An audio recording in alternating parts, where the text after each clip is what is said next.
A jama'a masu kallon mu yanzu kuma ga mu za mu koma cikin taɓa kalashi. Wato masu iya magana suka ci taɓa kalashi baya maganin yunwa sai an ci.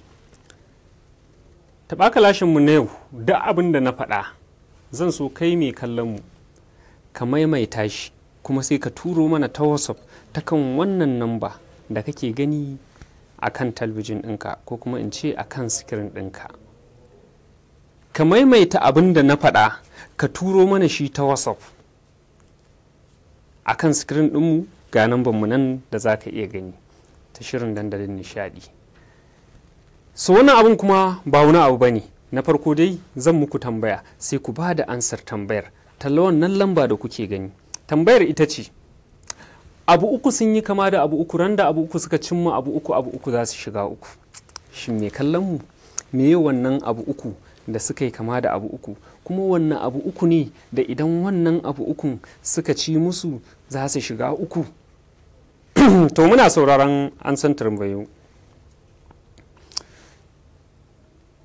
To muna sauraron amsar wannan tambaya tamu. Kada dai ku manta, abu uku sun yi kama da abu uku, randa abu uku suka cimma abu uku za su shiga uku. Wannan abu uku ne da in suka cimma abu uku za su shiga uku, kuma wannan abu uku ne da in abu uku suka cin musu za su shiga uku. Muna sauraron ansar wannan tambaya. Kaɗan kenan daga cikin shirin taɓa kalashi. A koda yaushe tambaya guda biyu za mu rinƙa yi. Tambaya ta biyu ita ce,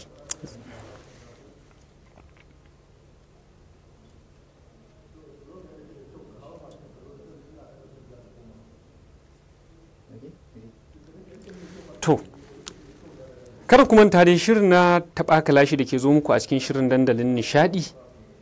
Tambaya guda biyu ce za mu rinƙa yi muku a kowane mako.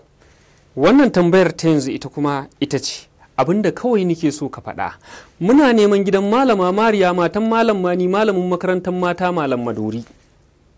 Ka faɗa kai tsaye da sauri ba tare da tuntuɓan harshe ba, kuma ka turo shi ta WhatsApp ta wannan namba da kake gani. Zan ƙara maimaitawa, wato muna neman gidan malama Mariya matan malam Mani malamin makarantar mata malam Maduri.